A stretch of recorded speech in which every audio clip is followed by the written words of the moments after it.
Bismillahirrahmanirrahim. Terjemahan buku Ihya Ulumuddin karya Imam Al-Ghazali. Cetakan tahun 1998. Buku jilid ke-1 mulai halaman 96. Kitab Ilmu. Lanjutan dari sebelumnya. Setengah bagian adalah contoh-contoh dan sebagian lagi bersesuaian dengan hakikat yang sebenarnya yang difahami dari kata-katanya. Demikian juga, sebagian mereka berpendapat bahwa kesudahan mengenai Allah Ta'ala mengakui kelemahan diri daripada mengenalnya. Sebagian lagi mendakwakan beberapa hal yang agung tentang mengenal Allah. Ada lagi yang mengatakan bahwa batas mengenal Allah Ta'ala itu ialah apa yang sampai kepada akidah orang kebanyakan, yaitu beriman bahwa Allah Ta'ala itu ada, maha mengetahui, maha kuasa, mendengar, melihat, dan berkata-kata. Kami maksudkan dengan ilmu mukasyafah itu ialah bahwa terangkat tutup yang menutupi sehingga jelaslah kenyataan kebenaran Allah pada semua itu dengan sejelas-jelasnya, laksana mata memandang yang tidak diragukan lagi. Hal yang demikian itu mungkin pada diri atau jahar manusia, sekiranya tidak cermin hatinya telah tebal dengan karat dan kotor dengan kotoran dunia.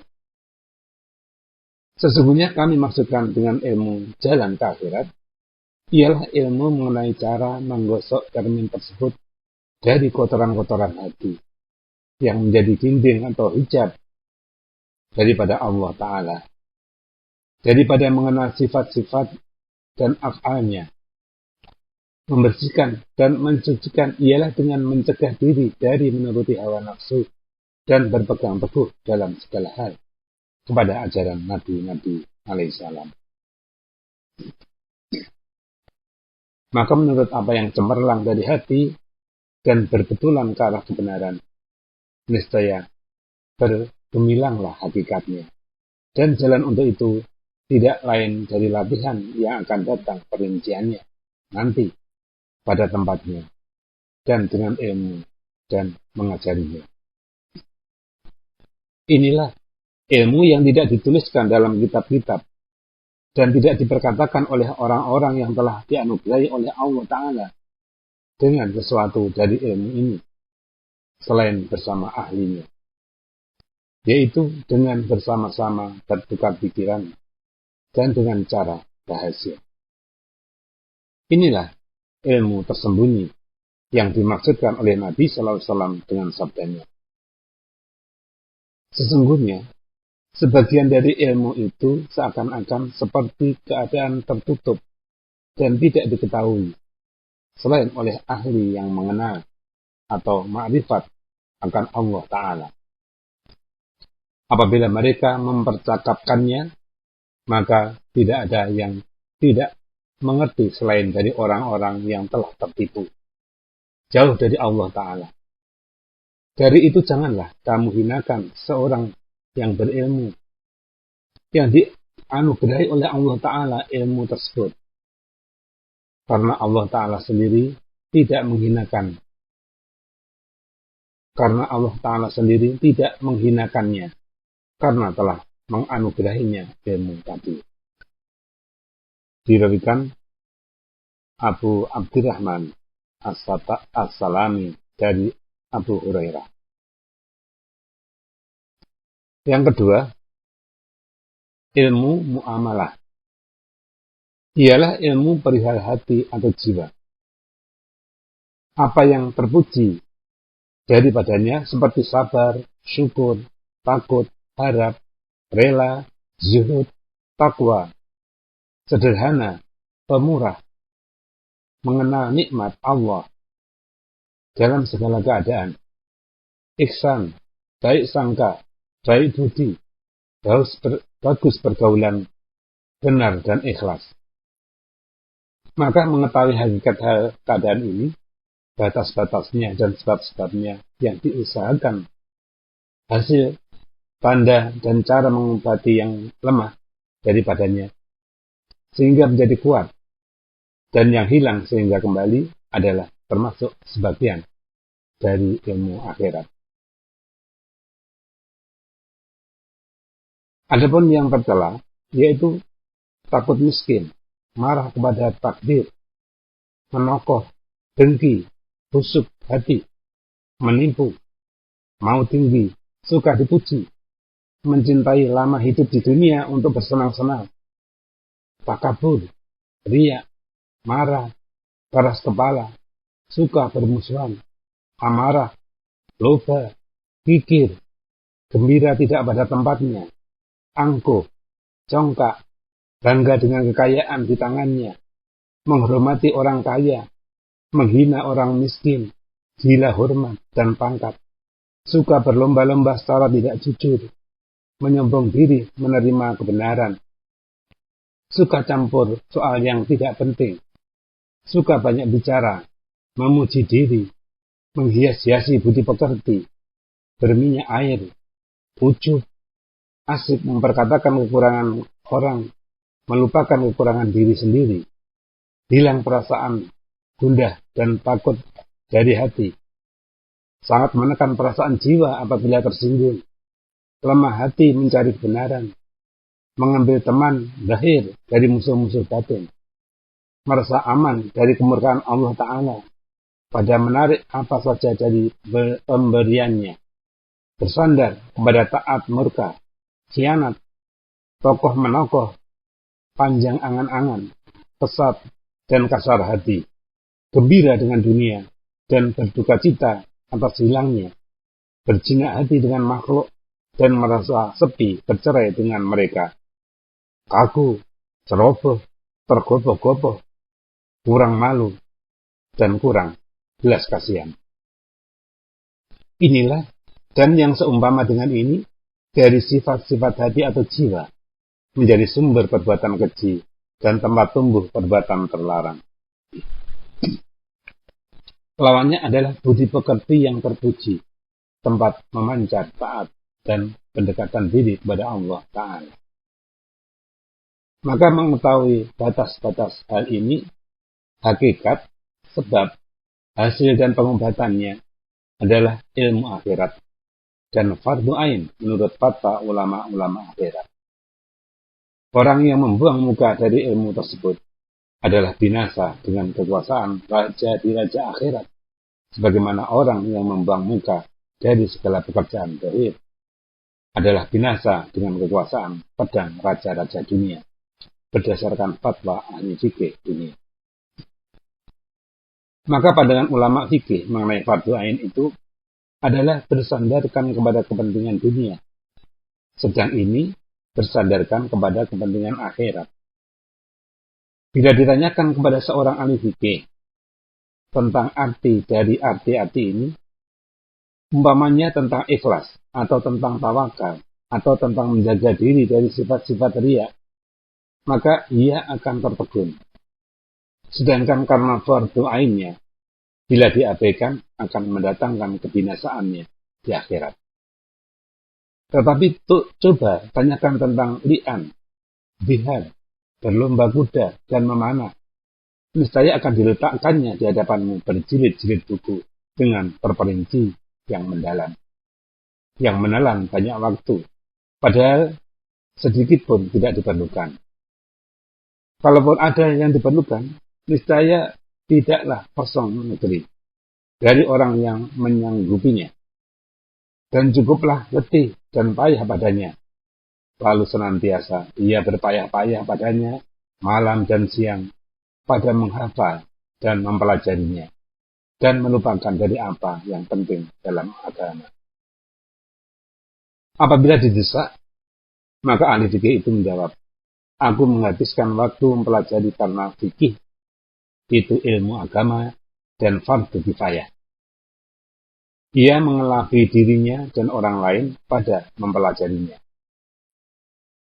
Orang cerdik itu tahu bahwa kalau adalah maksudnya melaksanakan perintah pada fardu kifayah, tentu didahulukannya fardu ain. Bahkan juga akan didahulukannya banyak dari fardu kifayah yang lain dari ilmu fikih itu. Berapa banyak negeri yang tidak berdokter selain dari orang zimmi atau orang kafir yang dilindungi pemerintah Islam. Orang zimmi itu menurut hukum fikih tidak dapat diterima menjadi saksi mengenai hal yang menyangkut dengan kedokteran. Kemudian tidak seorang pun dari orang Islam kami lihat bekerja dalam lapangan kedokteran. Mereka berlomba-lomba kepada ilmu fikih, lebih-lebih masalah khilafiyah dan perdebatan.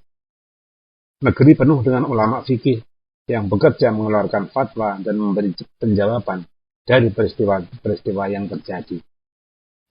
Wahai kiranya, bagaimana ahli-ahli fikih agama memurahkan waktunya mengerjakan fardu kifayah yang telah dikerjakan oleh suatu golongan dan mengabaikan yang tidak ada orang bangun mengerjakannya. Adakah ini mempunyai sebab tertentu? Hanya pengetahuan kedokteran itu tidak mudah menjadi pengurus harta wakaf, harta wasiat, pengawas harta anak yatim, menjadi hakim dan pemerintah, terkemuka dari teman sejawat dan berkuasa menghantam lawan. Benarlah kiranya telah terinjak-injak ilmu agama dengan tingkah laku ulama jahat. Maka Allah Ta'ala tempat bermohon pertolongan, kepadanya tempat berlindung. Kiranya dilindunginya kita dari penipuan ini, yang membawa kepada amarahnya dan menertawakan setan. Ahli warok dari ulama zahir mengaku kelebihan ulama batin dan yang mempunyai mata hati. Imam As-Syafi'i radhiyallahu an pernah duduk di hadapan Saiban, penggembala, seperti duduknya seorang anak kecil di maktab. Seraya bertanya, bagaimana membuat itu dan itu? Maka dikatakan kepada Imam As-Syafi'i, seperti engkau bertanya pada badui ini? Maka menjawab Imam Syafi'i, sesungguhnya ini sesuatu dengan apa yang kami lupakan. Imam Ahmad bin Hanbal radhiyallahu an dan Yahya bin Mu'in selalu pergi menjumpai Ma'ruf al-Harthi. Padahal dalam ilmu zahir tidak adalah orang lain yang setingkat dengan keduanya. Imam Ahmad dan Yahya menanyakan, bagaimana Rasulullah SAW pernah bersabda ketika ditanyakan, apa yang kami perbuat apabila datang kepada kami suatu persoalan yang kami tidak peroleh dalam kitab dan sunnah? Maka Nabi SAW menjawab, tanyakanlah kepada orang-orang soleh dan jalan bermusyawarah dengan mereka. Dirawikan At-Tabarani dari Ibnu Abbas. Karena itulah, dikatakan bahwa ulama zuhud itu adalah hiasan bumi dan kerajaan. Dan ulama batin adalah hiasan langit dan alam malakut. Berkata Al-Junaid radhiyallahu anhu, bertanya Asyiri guruku kepadaku pada suatu hari, apabila engkau berpindah daripadaku, maka dengan siapa engkau bercakap-cakap? Lalu aku jawab, dengan Al-Muhasibi. Maka ia berkata, ya, betul. Ambillah dari ilmunya dan adab kesopanannya. Tinggalkanlah dari engkau pemecahannya ilmu kalam dan serahkanlah itu kepada para ulama ilmu kalam sendiri atau ulama mutakalimin. Kemudian tatkala aku berpisah, aku mendengar dia mengatakan, kiranya Allah menjadikan engkau seorang ahli hadis yang sufi. Tidak dijadikannya engkau seorang sufi yang ahli hadis. Diisyaratkan oleh Asyiri bahwa orang yang memperoleh hadis dan ilmu kemudian bertasawuf maka akan memperoleh kemenangan. Dan orang yang bertasawuf sebelum berilmu maka akan membahayakan bagi dirinya. Kalau Anda bertanya, mengapa Anda tidak membentangkan ilmu kalam dan falsafah dalam bermacam-macam ilmu itu, dan Anda terangkan bahwa keduanya itu tercela atau terpuji? Ketahuilah bahwa hasil yang dilengkapi padanya ilmu kalam ialah dalil-dalil yang bermanfaat. Maka Al-Quran dan hadis itu melengkapi padanya. Yang di luar dari Al-Quran dan As-Sunnah, maka ada kalanya pertengkaran yang tercela, dan ini termasuk perbuatan bid'ah yang akan dijelaskan nanti. Dan ada kalanya permusuhan yang menyangkut dengan partai-partai yang berlawanan, dan merentang panjang dengan mengambil kata-kata yang kebanyakannya batil dan keliru, dipandang buruk oleh pribadi yang baik, dan ditolak oleh telinga yang sehat. Dan sebagiannya lagi campuran pada yang tidak ada hubungannya dengan agama, bahkan tidak dikenal pada masa pertama dari agama. Dan adalah turut campur padanya dengan keseluruhan termasuk bid'ah. Tetapi sekarang hukumnya telah berubah, karena telah muncul bid'ah yang menyeleweng dari kehendak Al-Quran dan As-Sunnah.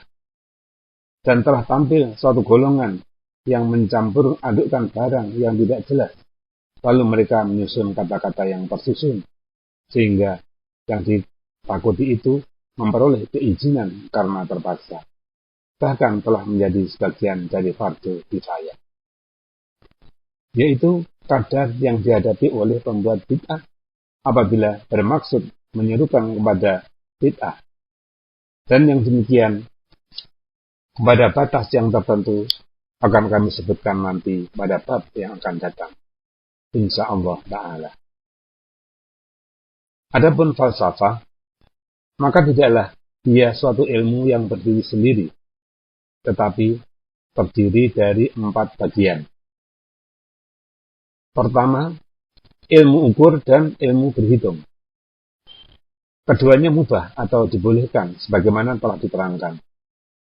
Dan tidak dilarang kedua ilmu itu, kecuali orang yang ditakuti akan melampaui kepada ilmu yang tercela. Kebanyakan orang yang bergiat dalam lapangan ilmu yang 2 tadi, lalu keluar kepada bid'ah. Dari itu orang yang lemah harus dijaga dari kedua ilmu tadi, bukan karena ain atau diri, keduanya sebagaimana dijaga anak kecil dari tepi sungai, karena takut jatuh ke dalam sungai. Dan sebagaimana dijaga orang baru masuk Islam daripada bercampur baur dengan orang-orang kafir, karena ditakuti membahayakan kepadanya. Sedang orang yang kuat tidak akan tertarik kepada bercampur dengan mereka. Kedua, ilmu mantik atau ilmu logika, yaitu membahas cara membuat dalil dan syarat-syaratnya, membuat batas dalil dan syaratnya, dan keduanya itu masuk dalam ilmu kalam. Ketiga, ilmu ketuhanan, yaitu membahas tentang zat Allah Ta'ala dan sifatnya. Ini termasuk juga dalam ilmu kalam. Para filosof tidak menyendiri mengenai ilmu ketuhanan dengan bentuk suatu ilmu yang lain, tetapi mereka menyendiri dengan bentuk aliran-aliran atau mazhab-mazhab. Sebagian daripadanya adalah kufur dan sebagian lagi adalah bid'ah. Sebagaimana aliran Mu'tazilah pun tidaklah merupakan suatu ilmu yang berdiri sendiri, tetapi penganut-penganutnya adalah orang golongan dari ulama mutakalimin atau ulama ilmu kalam. Dan ahli pembahasan dan penyelidikan itu menyendiri dengan mazhab-mazhab yang batil. Maka seperti itu pula lah filosof. Keempat, ilmu alam. Sebagian daripadanya menyalahi syarak dan agama benar. Itu adalah kebodohan, bukan ilmu pengetahuan, sehingga dimasukkan dalam bagian-bagian ilmu. Sebagian lagi pembahasan tentang sifat-sifat jisim atau benda yang bertubuh dan kegunaannya, cara berubah dan bertukar bentuknya. Dan itu menyerupai dengan pandangan para dokter. Bedanya, dokter itu memperhatikan pada tubuh manusia khususnya dari segi ia sakit dan sehat. Sedang para ahli ilmu alam itu memperhatikan pada seluruh benda yang bertubuh atau al-ajsam dari segi ia berubah dan bergerak. Tetapi ilmu kedokteran mempunyai kelebihan dari ilmu alam, yaitu ilmu alam itu memerlukan kepada ilmu kedokteran, dan ilmu para ahli ilmu alam itu tidak diperlukan kepadanya. Jadi, ilmu kalam itu termasuk dalam jumlah usaha yang wajib secara kifayah untuk menjaga hati orang awam dari pengkhayalan ahli bid'ah. Yang demikian itu terjadi dengan terjadinya bid'ah, sebagaimana datangnya keperluan manusia menyewa pengawal dalam perjalanan haji dengan adanya kezaliman dan perampokan di jalan yang dilakukan orang Arab. Kalau orang Arab itu telah meninggalkan permusuhan, maka tidaklah menyewa pengawal itu menjadi syarat dalam perjalanan haji. Maka karena itulah, kalau tukang bid'ah itu telah meninggalkan perkataan yang sia-sia, maka tidak perlu lagi menambah dari apa yang ada pada masa sahabat Nabi radhiyallahu anhu. Maka ahli ilmu kalam hendaklah mengetahui akan batasnya dalam agama. Dan kedudukan ilmu kalam dalam agama sebagai kedudukan pengawal dalam perjalanan haji. Apabila pengawal itu tidak melakukan pengawalan, niscaya dia tidak termasuk dalam jumlah orang haji.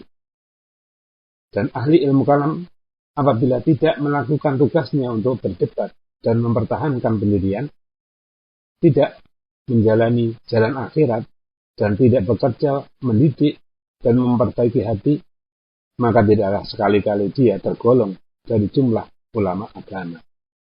Dan tidaklah pada ahli ilmu kalam itu agama, selain akidah yang bersekutu padanya orang kebanyakan yang lain.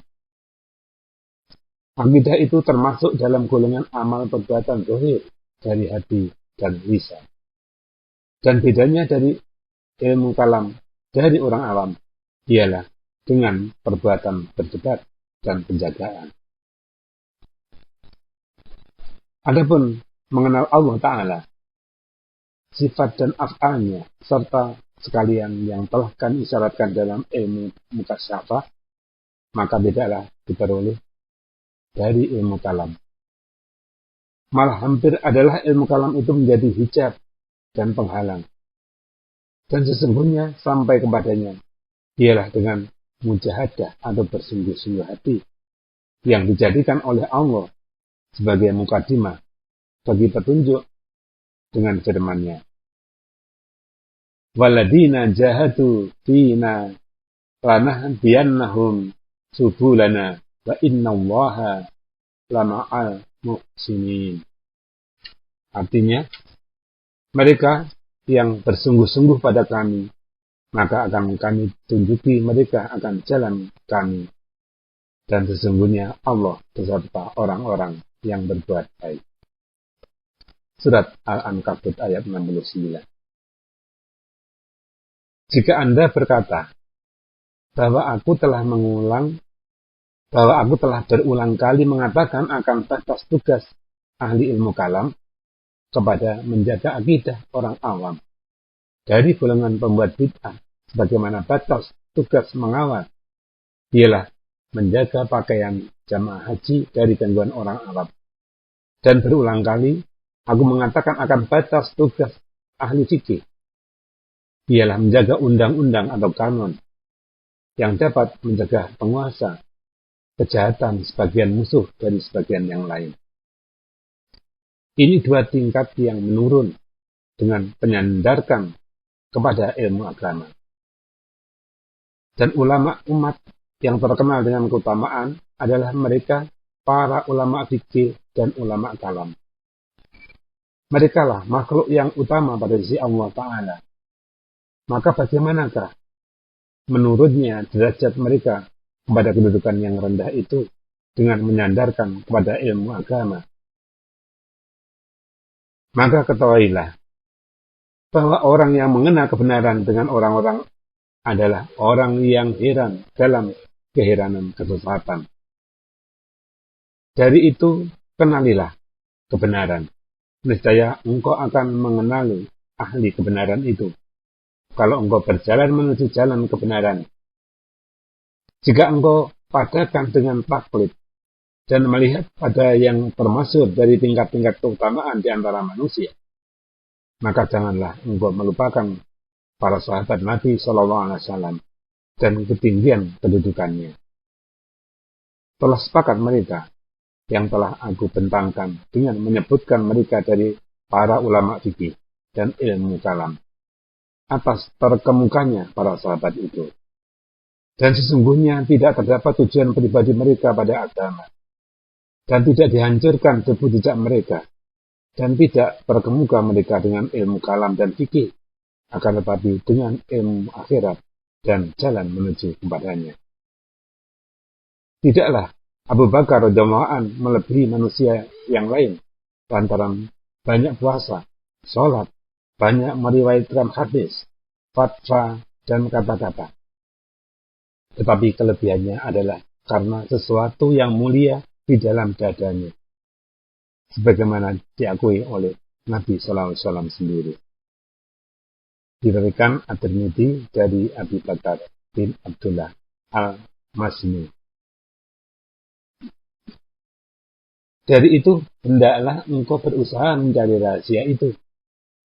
Itulah jauhar yang bernilai dan mutiara yang tersimpan rapi. Tinggalkanlah akan apa yang bersesuaian engkau dengan kebanyakan manusia terhadap hal itu, terhadap pengagungan dan penghormatannya. Karena sebab-sebab dan penarik-penarik yang akan panjang perinciannya. Rasulullah SAW telah berpulang dengan meninggalkan beribu-ribu orang sahabat radhiyallahu anhu.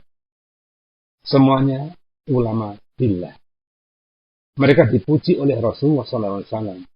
Tidak ada seorang pun dari mereka yang tahu dengan baik tentang ilmu kalam. Dan tidak menegakkan dirinya menjadi juru fatwa. Kecuali beberapa belas orang saja. Di antaranya ialah Ibnu Umar radhiyallahu anhu. Apabila Ibnu Umar radhiyallahu anhu dimintakan fatwanya, lalu ia menjawab kepada peminta itu, pergilah kepada Amir Anu yang bertanggung jawab segala urusan manusia dan letakkanlah di pundaknya. Kata-kata itu menunjukkan bahwa mengeluarkan fatwa mengenai persoalan-persoalan dan hukum-hukum adalah termasuk mengikuti kekuasaan dan pemerintahan. Ketika Umar radhiyallahu anhu wafat, maka berkata Ibnu Mas'ud, telah meninggal 9/10 ilmu. Lalu orang bertanya kepadanya, mengapakah Anda berkata demikian? Padahal di tengah kita masih banyak sahabat. Ibnu Mas'ud menjawab, aku tidak maksudkan ilmu fatwa dan hukum. Sesungguhnya aku maksudkan ilmu tentang Allah Ta'ala. Adakah Anda berpendapat bahwa maksud Ibnu Mas'ud itu ilmu kalam dan ilmu berdebat? Kalau begitu, mengapa Anda tidak berlomba-lomba mempelajari ilmu tadi yang hilang 9/10 daripadanya dengan wafatnya Umar radhiyallahu anhu? Dan Umarlah yang menutup pintu ilmu kalam dan pertengkaran dan memukul Sobih bin Isa dengan cemeti tatkala memajukan suatu pertanyaan kepadanya tentang bertentangan dua ayat dalam kitabullah atau Al-Quran, dan memboikotinya serta menyuruh orang banyak memboikotinya, yaitu tidak bercakap-cakap dengan dia.